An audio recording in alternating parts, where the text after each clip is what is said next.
तो चैप्टर 5 तक हमारा हो गया था। आज हमारा चैप्टर नंबर 6।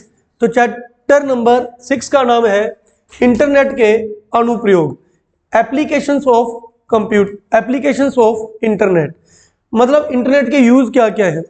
तो उन यूज के अंदर हम देखेंगे कि इंटरनेट के, वैसे तो देखो काफी सारे यूज है इंटरनेट के, जो मेन यूज है उनकी हम बात करेंगे। सबसे पहले है ई कॉमर्स। सबसे पहला यूज है इसका ई कॉमर्स। ई कॉमर्स का मतलब है इलेक्ट्रॉनिक कॉमर्स। ठीक है, कॉमर्स का मतलब होता है वाणिज्य, व्यापार। तो यानी ऑनलाइन माध्यम से जो सामान खरीदा या बेचा जाता है, ऑनलाइन साइट से जो आप सामान खरीदते या बेचते हो, वो किस श्रेणी में आता है? ई कॉमर्स की श्रेणी में आता है। जैसे अपने अमेजोन से, मीशो से, है ना, इन साइटों से अपने सामान खरीदते हैं ना, तो आप क्या कर रहे हो?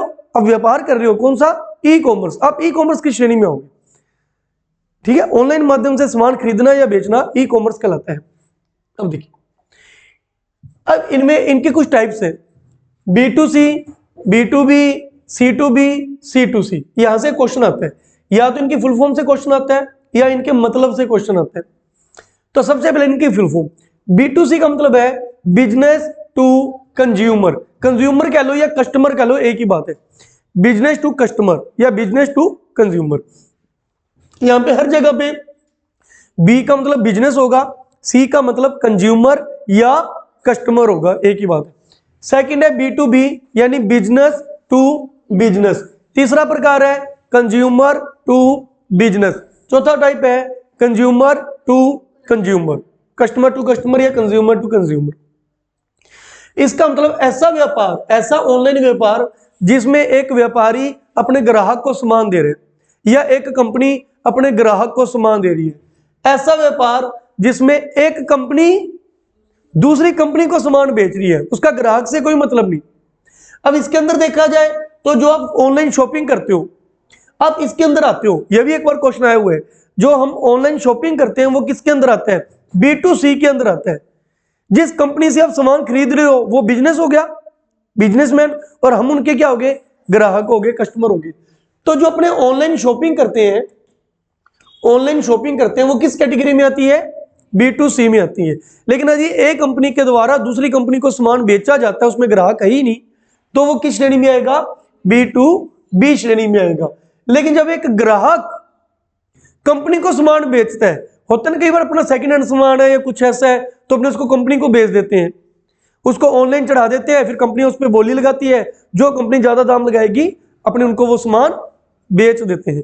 यदि एक ग्राहक के द्वारा किसी कंपनी को सामान बेचा जाए तो वो कौन सी श्रेणी कहलाएगी? C2B। और एक ग्राहक के द्वारा दूसरे ग्राहक को सामान बेचा जाए, वो बीच में कंपनी कौन सी आई थी? OLX। ठीक है, उसमें क्या होता है? आपने कोई सामान बेचना है, मान लो अपनी बाइक बेचनी है, अपनी बाइक की फोटो खींच के ऑनलाइन उस ऐप के ऊपर चढ़ा दो, उस बाइक के बारे में डिटेल लिख दो कि मैंने ये बाइक इतने सन में खरीदी थी, इतने रुपए में खरीदी थी, अब मैं उस बाइक को इतने रुपए में बेचना चाहता हूं, कोई भी इच्छुक हो तो इस नंबर पे संपर्क करे। तो दूसरे ग्राहक उसमें देखेंगे, मान लो आपने बाइक खरीदनी है, आप OLX पे देखोगे कि आपकी कौन सी आपके सुटेबल है, आपके बजट में बाइक है, तो आप देखोगे हाँ ये बाइक ठीक है, ये इस कंपनी की बाइक मैं चाहता भी था और मेरे को इतने रुपए में मिल रही है सेकंड हैंड बाइक। फिर जो नंबर दिया होगा आप उस पर कॉन्टैक्ट करोगे कि यार मैं ये बाइक खरीदना चाहता हूं तेरे से। ठीक है, तो आप उससे जाके मिलोगे और उसको बाइक बेचाओगे और वो खरीद लेगा। तो कंपनी तो थी ही नहीं बीच में, आप भी कस्टमर थे एक प्रकार के और वो भी एक आम इंसान था, आपने एक दूसरे को वो चीज बेच दी। ठीक है, तो ऐसा व्यापार क्या कहलाता है? C2C। ओके, तो कितनी श्रेणी होती है इसमें? 4। B2C, B2B, C2B, C2C। यहां पे B का मतलब बिजनेस, C का मतलब कंज्यूमर या कस्टमर। ये आपके लिए इंपॉर्टेंट रहेगा।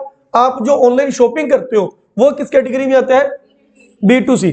कुछ एग्जांपल देख लो। इसका example Amazon, Flipkart, Snapdeal, Meesho, है ना, वो सारे इसके एग्जांपल है। अगर B2B का एग्जांपल देखा जाए, इसके अंदर अलीबाबा नाम की कंपनी काम कर रही है, अमेजोन बिजनेस नाम की कंपनी काम कर रही है। ठीक है, नेक्स्ट है C2B। इसका एग्जांपल है द फ्री मॉर्गेज कैलकुलेटर.com। एक पोर्टल है www.thefreemortgagecalculator.com। C2C का एग्जांपल है eBay, ये एक कंपनी है, इसके थ्रू जैसे अभी मैंने एक एग्जांपल बताया था ना OLX, ऐसे एक कस्टमर दूसरे कस्टमर को सामान बेच सकते हैं। समझ आ गया आपको? ये ऑनलाइन सामान बेचने के लिए ये सब किसके अंदर आएंगी? Electronic commerce, electronic commerce. Okay, next है एम कॉमर्स। एम का मतलब मोबाइल, मोबाइल के जरिए सामान को खरीदना या बेचना। आप एप्लीकेशंस के जरिए, मोबाइल के जरिए अपना सामान को खरीदते हो या बेचते हो, तो आप कौन सा व्यापार कर सकते हो, कर रहे हो? M commerce. वही हो गया ई कॉमर्स। मोबाइल कैसी डिवाइस है? इलेक्ट्रॉनिक, तो उसी को क्या बोलते हैं? इलेक्ट्रॉनिक कॉमर्स या मोबाइल कॉमर्स। मोबाइल से कर रहे हो तो मोबाइल, क्योंकि अगर आप कंप्यूटर या लैपटॉप से कर रहे हो तो उसे ई कॉमर्स तो बोल सकते हो, लेकिन एम कॉमर्स तो नहीं बोल सकते ना, ठीक है। लेकिन आप मोबाइल से कर रहे हो तो वो ई कॉमर्स भी हो गया, एम कॉमर्स भी हो गया। मोबाइल कॉमर्स, ये मोबाइल या अन्य पीडीए, पीडीए होती है छोटी डिवाइस जैसे, इसकी फुल फॉर्म है पर्सनल डिजिटल असिस्टेंट। ये फुल फॉर्म याद कर लेना, पर्सनल डिजिटल असिस्टेंट, ठीक है। मोबाइल या किसी अन्य छोटी डिवाइसों से आप व्यापार कर रहे हो तो किसके अंदर आएगा? एम कॉमर्स के अंदर आएगा। अब ये ऑनलाइन व्यापार के फायदे क्या क्या है, अपने जो ये ऑनलाइन लेन देन करते हैं उसके क्या फायदे हैं? सबसे पहला फायदा 24/7 फैसिलिटीज। कभी भी किसी भी समय आप सामान को खरीद या बेच सकते हो। मार्केट जाओगे तो उसकी लिमिट होती है, सुबह 8 या 9 बजे के बाद जाना पड़ेगा और रात को 8-9 बजे से पहले पहले जाना पड़ेगा, है ना। कि सुबह दुकानें 8-9 बजे के बाद खुलती हैं और शाम को दुकानें 8-9 बजे तक बंद हो जाती हैं, तो एक लिमिट होगी ना। यहाँ पे कोई लिमिट नहीं है। रात को 11-12 बजे भी दिल करता है कि कोई शूज वगैरह खरीदने हैं तो आप खरीद सकते हो, है ना। सेकंड, प्रोडक्ट रेंज, जो आप यहाँ पे फिल्टर लगा के अपनी रेंज का कोई भी सामान खरीद सकते हो। आपको सस्ती चीज चाहिए सस्ती भी मिल जाएगी, मीडियम रेट में चाहिए वो भी मिल जाएगी, महंगी से महंगी भी चाहिए वो भी मिल जाएगी। क्योंकि अगर आप बाजार में किसी दुकान पे जाओगे तो हर दुकान का एक क्राइटेरिया रहता है, लिमिट रहती है सामान रखने की, है ना। तो यहाँ पे आपकी कोई लिमिट नहीं है, किसी भी रेंज में आप सामान देख सकते हो। उसके अलावा कॉस्ट सेविंग, पैसे की बचत भी होती है। जैसे मार्केट जाओगे तो टाइम भी वेस्ट होगा और पैसा भी वेस्ट होता है ना, आने जाने में पेट्रोल लगता है। इसमें आप घर बैठे बैठे वो चीज खरीद सकते हो। उसके अलावा कम रेट की चीजें भी मिल जाती हैं, बार्गिंग करने की जरूरत नहीं पड़ती। दुकानदार को तो कहते हो ना 500 की चीज 450 ले ले, है ना। तो इसमें ऐसा कुछ नहीं है। और इसमें नेक्स्ट ऑफर वगैरह भी मिलते हैं, है ना, डिस्काउंट वगैरह काफी मिलते हैं। तो कॉस्ट सेविंग। पेमेंट ऑप्शन, आपको पेमेंट करने के अलग अलग तरीके हैं। जब आप ऑनलाइन चीज खरीदते हो तो पेमेंट अलग अलग तरीके से कर सकते हो, क्रेडिट कार्ड से, डेबिट कार्ड से, नेट बैंकिंग से, यूपीआई से, फोन पे, गूगल पे, है ना, अलग अलग तरीके हैं पेमेंट करने के। प्रोडक्ट, सबसे बड़ा फायदा जिसका बहुत ज्यादातर यूज किया जाता है, प्रोडक्ट रिटर्न। चीज नहीं पसंद आई तो वापिस। और इसका क्या क्या यूज करते हैं आजकल स्टूडेंट्स कि सर हमने सामान मंगवाया, 2 दिन यूज किया, तीसरे दिन भेज दिया, बहुत चलता है। ठीक है सर, एक मैरिज में जाना था, कंपनी से शर्ट मंगवा ली, मैरिज निकल गई 2 दिन बाद, तीसरे दिन रिटर्न डाल दिया कि हमें पसंद नहीं है। ठीक है, तो प्रोडक्ट रिटर्न। ओके, तो ये सारे फायदे किसके हैं? ऑनलाइन कॉमर्स के फायदे हैं। नेक्स्ट देखिए, नेक्स्ट है अब तो पहला हो गया ई कॉमर्स। नेक्स्ट है ऑनलाइन शॉपिंग की वेबसाइट्स। ऑनलाइन शॉपिंग की वेबसाइट्स कौन कौन सी है? फ्लिपकार्ट, अमेजोन, स्नैपडील, पेटीएम, ये सब ऑनलाइन कॉमर्स की वेबसाइट्स हैं। और भी होंगी, ठीक, इन सभी से आप ऑनलाइन शॉपिंग कर सकते हो। देखो साथ में आपको इसमें यह सीखने को मिलेगा कि जब आप अपनी मोबाइल खोलते हो, मोबाइल के अंदर कितनी सारी ऐप्स है। उसके अंदर व्हाट्सएप है, फेसबुक है, फ्लिपकार्ट है, अमेजोन है, पेटीएम है, फोन पे है, गूगल पे है। आज हम उन सभी को अलग अलग करेंगे, है ना, कि ये जो एप्स है, ये एप्स किसके अंदर आती हैं? ऑनलाइन शॉपिंग करने के काम आती है। लेकिन व्हाट्सएप, फेसबुक, ट्विटर किस काम आता है? सोशल एप्स है, सोशल मार्केटिंग एप्स है, जिससे आप चैटिंग कर सकते हो, बातें कर सकते हो। आ रही है बात समझ? ठीक है। और उसके अलावा ये देखिए, ये गवर्नमेंट का पोर्टल है, www.ebazar.rajasthan.government.in। ये प्राइवेट कंपनी है जिसपे आप शॉपिंग कर सकते हो। ये गवर्नमेंट की साइट है जिस पर ऑनलाइन शॉपिंग कर सकते हो। एग्जाम में पूछ लेते हैं कि गवर्नमेंट की ऐसा कौन सा पोर्टल है जिसपे ऑनलाइन शॉपिंग कर सकते हो, तो आंसर क्या आएगा? ई बाजार। ई बाजार, इसके नाम के अंदर ही क्या आ गया, बाजार। बाजार का मतलब शॉपिंग करना, ठीक है, याद रखिए। नेक्स्ट देखिए, नेक्स्ट है सोशल नेटवर्किंग साइट्स, ठीक है। अब सोशल नेटवर्किंग का मतलब होता है समाज से जुड़ने वाली साइट्स, जिससे हम समाज से जुड़ सकते हैं। बहुत से एग्जांपल है, व्हाट्सएप है, फेसबुक है, इंस्टा है, ट्विटर है, लेकिन आपकी बुक के अंदर इन दोनों के नाम दिए, तो बुक के अकॉर्डिंग इन दोनों के नाम याद कर लेना, फेसबुक और ट्विटर। इसके बारे में जान लेना, फेसबुक कंपनी कब इसका गठन हुआ था, 2004 में। कब इसका निर्माण हुआ था, 2004 में। और इसके ओनर कौन है, मार्क जुकरबर्ग। फेसबुक कंपनी कब बनी थी, 2004 में, और इनके ओनर का नाम क्या है, मालिक का नाम क्या है, मार्क जुकरबर्ग। ट्विटर कंपनी कब बनी थी, 2006 में। इसका नाम बदल के नया नाम क्या कर दिया गया है, एक्स। इसका न्यू नेम क्या है, एक्स। और ये न्यू नेम इसका कब पड़ा है, 2022 में, 2022 में। और अब इसके ओनर कौन है, एलन मस्क, इसने ये कंपनी खरीदी है। तो ट्विटर जिसका नाम एक्स हो चुका है 2022 में, उसके मालिक का नाम क्या है, एलन मस्क। इसके अंदर आप कितने अक्षर लिख सकते हो, ये भी एग्जाम में क्वेश्चन आ चुका है एक बार, 140 अक्षर। इसमें जो आप मैसेज डालते हो उसको कहते हैं ट्वीट करना। क्या करना, ट्वीट करना। कितने अक्षरों का मैक्सिमम ट्वीट कर सकते हो, 140 कैरेक्टर्स का ट्वीट कर सकते हो, इससे ज्यादा ट्वीट नहीं कर सकते एक बार में, 140 अक्षर। और इसे क्या बोलते हैं, माइक्रो ब्लॉगिंग बोलते हैं। ट्वीट करने को क्या बोलते हैं, माइक्रो ब्लॉगिंग। समझ आ गया। सोशल नेटवर्किंग साइट्स में आपने क्या क्या पढ़ा, फेसबुक और ट्विटर। फेसबुक का निर्माण कब हुआ, 2004 में। ट्विटर का निर्माण कब हुआ, 2006 में। फेसबुक का मालिक कौन है, मार्क जुकरबर्ग। ट्विटर का जो नया मालिक है जिसका नाम एक्स हो चुका है, उस नए मालिक का नाम क्या है, एलन मस्क। इसके अंदर कितने अक्षर लिख सकते हो, 140। इसे क्या बोलते हैं, माइक्रो ब्लॉगिंग। ट्वीट करना माइक्रो ब्लॉगिंग। नेक्स्ट अपने पढ़ते हैं ई लर्निंग एप्स। लर्निंग का मतलब सीखना। ऐसी कौन सी एप्स है जिससे हम सीखते हैं। जैसे आपको पता है एजुकेशन के लेवल पे आज हर इंस्टीट्यूट अपनी एक ऐप बना देते हैं ना, कि आप हमारी ऐप पर जाइए और कोर्स परचेज करिए, होता है ना ऐसे। तो अपने कुछ उन एप्स का नाम पढ़ेंगे जो आपके सिलेबस में है, जिनमें एक है ई का मतलब, जहां पे भी है ई का मतलब इलेक्ट्रॉनिक लर्निंग।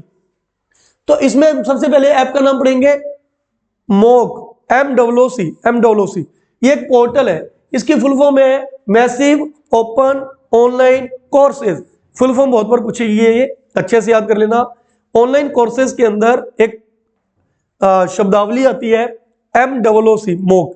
इसकी फुल फॉर्म बताइए। तो फुल फॉर्म क्या है, massive open online courses. Massive open online courses, massive open online courses. Online course portal है। और ये कब बना है, 2008 में। देखो तो आपके लिए तीन चीज होगी, 2004, 2006, 2008। 2004 में आपने क्या पढ़ा, फेसबुक। 2006 में क्या आया, ट्विटर। लेकिन ट्विटर का नया नाम एक्स कब पड़ा, 2022 में। 2008 में क्या आया, MOOC। 2004, 2006, 2008। Is that clear. Next है आजीविका पोर्टल। ई लर्निंग के अंदर ही हम नेक्स्ट पढ़ेंगे आजीविका पोर्टल।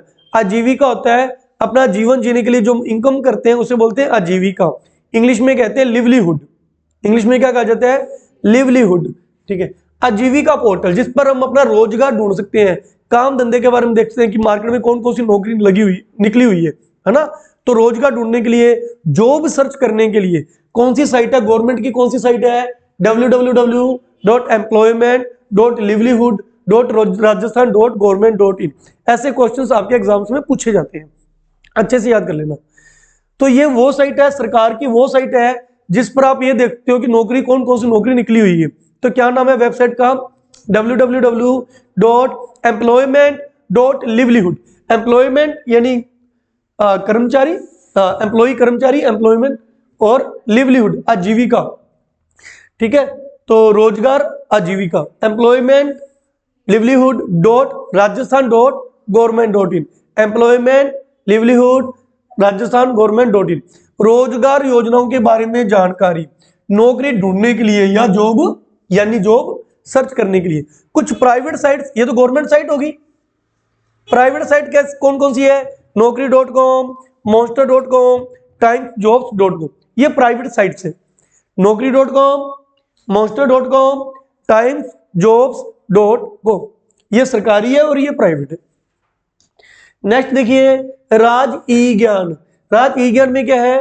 राजस्थान सरकार की ओर से स्कूली स्टूडेंट्स को ऑनलाइन एजुकेशन प्रोवाइड करने के लिए, तो राजस्थान सरकार की ओर से जो स्कूल के बच्चे हैं उन्हें ऑनलाइन एजुकेशन प्रोवाइड करने के लिए, ठीक है, कौन सा पोर्टल है? www.egyan.rajasthan.government.in। तो बाकी देखो rajasthan.government.in तो सभी में आएगा, ये तो पीछे आएगा ही आएगा। और राजस्थान की फुल फॉर्म लिखनी है आपने। कई बार ऐसे दे देते हैं शॉर्ट में RAJ, नहीं, जिसमें राजस्थान पूरा लिखा होगा, ठीक है। इधर के और www भी आना ही आना है, वर्ल्ड वाइड वेब। बस यहां पे देख लो क्या आएगा। अगर आप रोजगार ढूंढ रहे हो तो एम्प्लॉयमेंट लिवलीहुड दोनों ही आएंगे, employment.livelihood। लेकिन आप अगर ये एजुकेशन के लिए कुछ देख रहे हो तो क्या आएगा? ई ज्ञान। ज्ञान का मतलब ही होता है ना, नॉलेज वगैरह, तो इससे पता लग जाएगा। और ये तो है राजस्थान सरकार का। भारत सरकार ने कौन सा चला रखा है? स्वयं। भारत सरकार का कौन सा पोर्टल है? स्वयं। ओके, नेक्स्ट अपने पढ़ते हैं क्लाउड बेस्ड स्टोरेज। क्लाउड का मतलब होता है बादल, स्टोरेज का मतलब होता है स्टोर करके रखना। जैसे पेन ड्राइव में डेटा नहीं स्टोर करके रखते, CD DVD में डेटा स्टोर करके रखते हैं, ऐसे बादलों में डेटा स्टोर करके रखना, मतलब ऑनलाइन डेटा स्टोर करके रखना। अब जैसे आपके पास कोई मोबाइल फोन है, आप इसमें डेटा अगर स्टोर करोगे तो मोबाइल भर जाएगा, और हो सकता है आपको मोबाइल बेचना पड़ जाए, हो सकता है मोबाइल टूट जाए, फिर क्या होगा?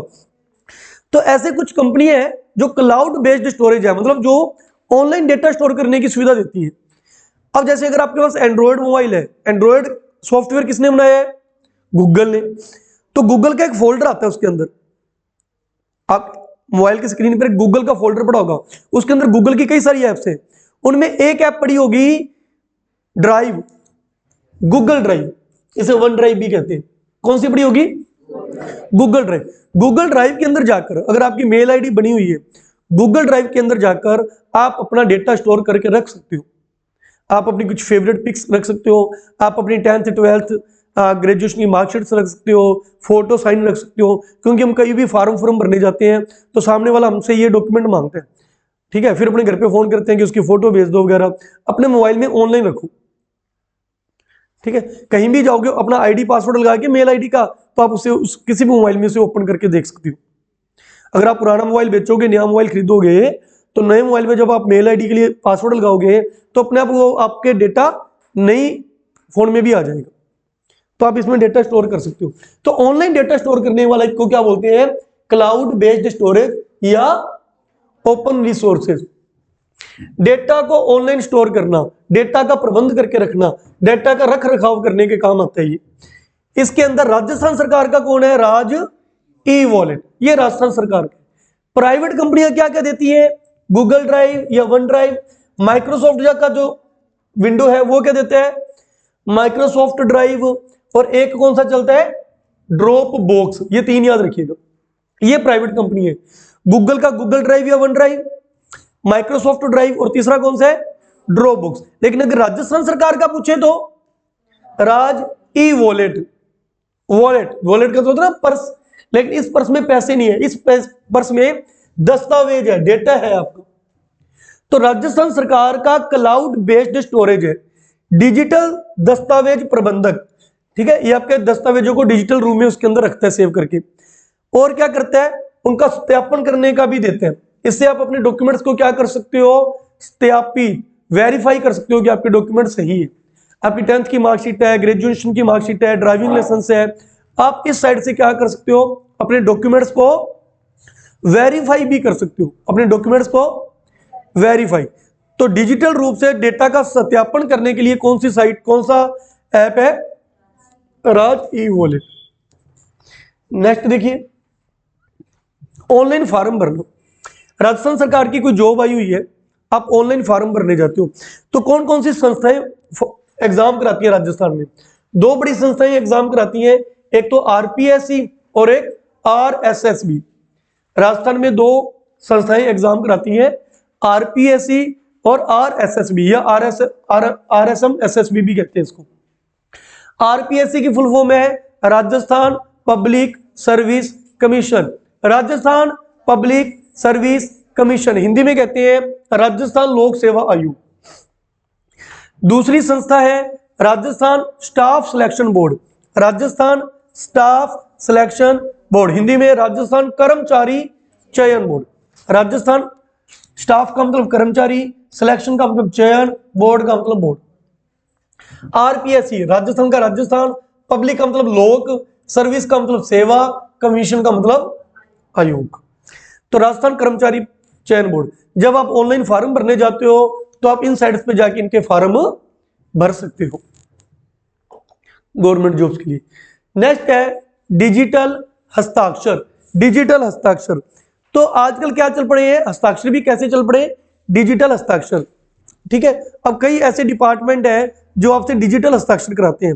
नहीं तो अगर आप कोई काम करवाने जाते थे, आपने कोई भी काम कराना है गवर्नमेंट से रिलेटेड, तो आपको क्या कहते थे, यहां पर कागज पर क्या करके जाओ, आपके साइन करके जाओ। लेकिन आजकल क्या होता है, आपको कोई उनके पास जो टैब होती है, टैब या मोबाइल फोन है ना, उसके अंदर ऐप खोल के दे देंगे, आपको कहेंगे कि इसके ऊपर साइन कर दो। आप अपनी फिंगर से या कुछ ऐसे करके साइन कर सकते हो। आप कभी स्टाम्प लेने जाना, मार्केट से स्टाम्प चलते हैं ना, स्टाम्प लेने जाओगे तो आजकल स्टाम्प लेने के लिए भी साइन कैसे होते हैं, डिजिटल साइन होते हैं, डिजिटल साइन। और राजस्थान सरकार की कौन सी ऐप है जिस पर डिजिटल साइन कर सकते हो, राज ई साइन नाम से है, ई साइन। ये ई साइन का परमिशन किसने दिया है, राजस्थान प्रौद्योगिकी अधिनियम सन 2000 के तहत, इंग्लिश में बोलते हैं IT act, information technology, IT act 2000 के सन 2000 के अंदर यह परमिशन मिली थी कि अपने ई साइन कर सकते हैं। क्लियर है, तो ये हुआ हमारा चैप्टर कंप्लीट। रिवीजन करते हैं। देखिए आज हमने क्या क्या पढ़ा। सबसे पहले स्टार्ट किया इंटरनेट के उपयोग। इंटरनेट के उपयोग में देखा, सबसे पहला पॉइंट क्या देखा, ई कॉमर्स, ऐसी वेबसाइट्स जिसकी सहायता से हम क्या कर सकते हैं, कोई भी व्यापार या कोई भी सामान खरीद या बेच सकते हैं। इनके कौन कौन से प्रकार थे, B2B, B2C, C2B, C2C। B का मतलब क्या रहेगा यहाँ पे, और सी का मतलब क्या रहेगा, कंज्यूमर भी हो सकता है, कस्टमर भी हो सकता है। एक चीज ध्यान रखिएगा, यहाँ पे सी का मतलब सिटीजन नहीं होगा, सिटीजन नहीं होगा। इसके बाद एक चैप्टर आएगा जिसमें हम पढ़ेंगे G2C, गवर्नमेंट जो हमें सुविधाएं देती है। गवर्नमेंट के हम क्या है, सिटीजन यानी नागरिक, सरकार के नागरिक है। किसी कंपनी के लिए हम उसके नागरिक नहीं होते, किसी कंपनी के लिए हम उनके ग्राहक होते हैं, कस्टमर होते हैं। तो एग्जाम में जानबूझ के वो सी का मतलब सिटीजन भी देगा, तो सी का मतलब सिटीजन नहीं होगा, सी का मतलब कंज्यूमर या कस्टमर। लेकिन जब गवर्नमेंट की बात आएगी तो उनकी हम क्या होंगे, सिटीजन। ठीक है, तो जो हम ऑनलाइन शॉपिंग करते हैं वो किस कैटेगरी में आता है, B2C कैटेगरी में आता है। नेक्स्ट हमने देखा एम कॉमर्स, मोबाइल या पीडीए की सहायता से जो हम व्यापार करते हैं वो एम कॉमर्स के अंदर आता है। ये इसके फायदे थे, पैसा भी कम लगता है, किसी भी समय व्यापार कर सकते हैं, प्रोडक्ट भी किसी भी रेंज में खरीद सकते हैं और प्रोडक्ट को वापस भी भेज सकते हैं, ऑफर वगैरह भी मिलते हैं, तो कॉस्ट सेविंग भी हो जाती है। नेक्स्ट है ऑनलाइन शॉपिंग वेबसाइट्स। उन वेबसाइट्स के नाम बताइए जिस पे आप सामान खरीदते या बेचते हो। ये वही कॉमर्स वाले में, तो हम फ्लिपकार्ट पे सामान खरीद बेच सकते हैं, अमेजोन वाला हो गया, ठीक है, उसके अलावा स्नैपडील हो गया, मीशो भी चलता है आजकल, है ना, कई सारी एप्स होती हैं। आपके सिलेबस में ये 3-4 है, Flipkart, Amazon, Snapdeal, Paytm. Paytm देखा जाए तो पेटीएम तो मल्टीपल काम करने लग गया, पेटीएम से पैसा भी ट्रांसफर कर सकते हो और पेटीएम में शॉपिंग भी कर सकते हो। नेक्स्ट सोशल नेटवर्किंग साइट, जिससे हम किसी से चैटिंग कर सकते हैं, समाज से जुड़ सकते हैं, फेसबुक, व्हाट्सएप, इंस्टा, ट्विटर। इनमें आपके इस सब्जेक्ट चैप्टर नंबर 6 में 2 चीजें दी हुई थी, फेसबुक और ट्विटर। फेसबुक का निर्माण कब हुआ, ट्विटर का निर्माण कब हुआ, 2006 में। फेसबुक का मालिक कौन है, मार्क जुकरबर्ग। ट्विटर का नया नाम क्या है, एक्स। कब पड़ा, 2022 में। नया मालिक कौन है, एलन मस्क। 140 करेक्टर लिख सकते हो, माइक्रो ब्लॉगिंग कहते हैं। फिर ई लर्निंग, इलेक्ट्रॉनिक तरीके से शिक्षा लेना, ठीक है, उसमें हमने क्या पढ़ा सबसे पहले, MOOC, massive open online courses, ठीक है, मैसिव ओपन, ये 2008 में स्टार्ट हुआ था। ई लर्निंग के अंदर ही नेक्स्ट क्या देखा, राजस्थान सरकार का आजीविका पोर्टल, जिसमें हम रोजगार ढूंढ सकते हैं, नौकरी ढूंढ सकते हैं। तो इसकी वेबसाइट क्या है, employment.livelihood। आगे तो लगेगा ही राजस्थान वाला, और इधर क्या लगेगा, www। ये रोजगार ढूंढ सकते हैं, नौकरी ढूंढ सकते हैं।